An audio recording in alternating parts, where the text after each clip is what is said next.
আজকে চলো তোমাদের একটা নতুন রেসিপি শেখাই। আজকে আমি দেশি চিকেন রান্না করেছি। দেশি চিকেন বলতে দেশি মোরগ। এবার এই চিকেনটা সবাই রান্না করতে পারো, সব রকমভাবেই করা যায়, কিন্তু আমার রান্নাটা আলাদা। আর এটা আমাকে শিখিয়েছিল আমার যে ছোট ননদ, সে আর ছোট জামাইবাবু, মানে ওরা আমার বন্ধুর মতো, ওদের থেকে শিখেছি। খুব সুন্দর রান্নাটা, খেতেও খুব ভালো লাগে। তো তোমরা যে দেখো কীভাবে জিনিসটা, দেখো কড়াইতে তেল দিয়ে দিয়েছি, তার মধ্যে একটু হলুদ দিয়ে দিলাম, কিছুটা রঙও আসবে এবং আলু দিলে সেইগুলো ফুটবেও না। দেখো আমি আলুগুলোও দিয়ে দিয়েছি, আলুগুলো ভাজার জন্য। আলুটা দেখো কিছুটা ভাজাও হচ্ছে, অর্ধেকটা হয়েছে, অর্ধেকটা হবে, প্রায় ভাজা হয়ে গেছে। এবার আমি আলুগুলোকে একটা একটা করে তুলে নেব, প্রায় হয়ে গিয়েছে। দেখো আলুগুলোকে তুলে নিচ্ছি আমি। এরপর আমি ফোড়নে দেব গোটা তেজপাতা, মাঝখান থেকে ছিঁড়ে দিয়েছি, অনেক বড় তেজপাতা ছিল, দুটো শুকনো লঙ্কা, আর আমি গোটা জিরে দিচ্ছি। এর মধ্যে অনেক কিছু ফোড়নে দেওয়া যায়, গোটা গরম মশলাও ফোড়নে দেওয়া যায়, আমি দিইনি, আমি গোটা জিরে ফোড়নে দিয়েছি। এরপরে দিয়ে দিলাম পেঁয়াজ কুচি। পেঁয়াজটা তোমরা যেভাবেই হোক, যেভাবেই কাটতে পারো, কোনো অসুবিধা নেই, আমি এইভাবে কেটেছি। দেখো পেঁয়াজটা ভাজা হবে, পেঁয়াজটা বেশি লাল করে ভাজার দরকার নেই, আমি শ্যালো ফ্রাই টাইপের করে নিচ্ছি, মানে মাঝারি মাপের। কিছুটা গোলাপি রং আসা অবধি আমি একটুখানি ভেজে নেব।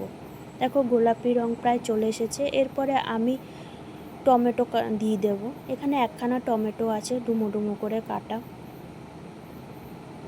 এই টমেটোটা দিয়ে আমি একটু নাড়াবো।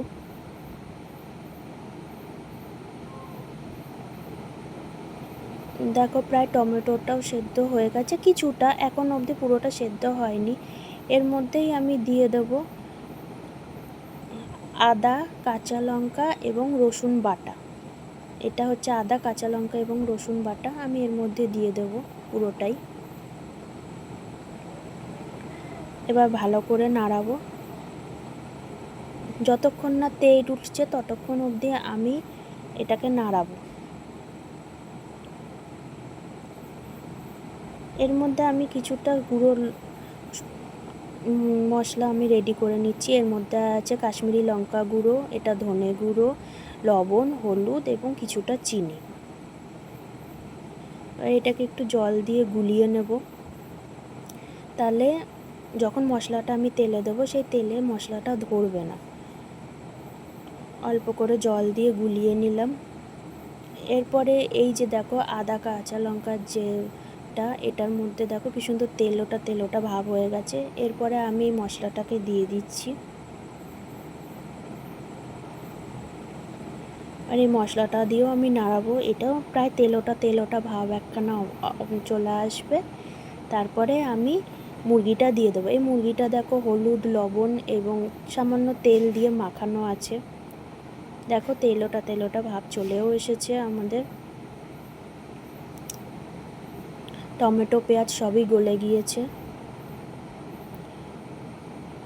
এরপরে আমি এই মুরগিটা দিয়ে দেব, দিয়ে এরপরে যেহেতু দেশি মুরগি সেদ্ধ হতে একটু সময় নেয়, তো এটাকে এবার নাড়িয়ে কষতে হবে। যতক্ষণ পারা যায় ততক্ষণ নাড়িয়ে নাড়িয়ে কষতে হবে। আমি যতটা পেরেছি ততটা কষিয়েছি। দেখো যতক্ষণ না এটা ভালো মতো তেল ছাড়ছে ততক্ষণ অবধি এটা কষতে হবে। এরপরে আমি গ্যাসটা প্রায় নিভু করে দিয়ে আমি এটাকে চাপা ঢাকা দিয়ে দেবো, যাতে এটা তাড়াতাড়ি সেদ্ধ হয়। দেখো কিছুক্ষণ পরে ফিরে এসেছি, দেখো প্রায় তেল ওটা হয়ে গেছে এবং ওর গায়ে যে জলগুলো ছিল সেই জলটাও বেরিয়েছে। আমি এখানে আলাদা করে কোনো জল দিইনি, তো যা এখানে জল আছে পুরোটাই মাংসেরই জল। দেখো প্রায় কিছুটা সেদ্ধ হয়েছে এবং প্রচুর জল বেরিয়েছে, এর জন্য আলাদা করে জল দিতে হবে না। আমি আবার এটাকে চাপা ঢাকা দিয়ে রেখে দিয়ে যাব। দেখো এবার ভালো মতো তেল ছেড়েছে এবং জলটাও বেশ কিছুটা কমে এসেছে। তলায় হালকা হালকা লাগা লাগা ব্যাপারও ছিল। এবার আমি আলুটা দিয়ে দিচ্ছি। আলুটাও কিছুক্ষণ নাড়িয়ে কষিয়ে নিয়ে তার মধ্যে আমি জল দেব। দেখো ওরপর আমি জল দিয়ে দিচ্ছি। আমাদের যতটা ঝোলের দরকার আমি ততটা বেশিকেই জল দেবো। যেহেতু প্রায় 50% আমার মাংসটা নরম হয়ে গেছে, তো আমি মোটামুটি একটু জল দিলাম। জল দিয়ে এবার আমি ঢাকনা দিয়ে দেব। এরপরে আমি লাস্টে গরম মশলা দিয়ে দিচ্ছি। প্রায় হয়ে গিয়েছে, আমাদের 90% কুক হয়ে গেছে। এটা হচ্ছে কাজু বাটা, এটাই আসল ইনগ্রেডিয়েন্ট। এটা সবার লাস্টে দিতে হয়। ভেবো না আমি ভুলে গেছি, কিন্তু এটা লাস্টেই দিতে হয়। এটাই এর মেন ইনগ্রেডিয়েন্ট। খুব স্বাদ হয় এতে, এটা লাস্টেই দিতে হয়। এরপরে বেশি ফোটানোর দরকার পড়ে না।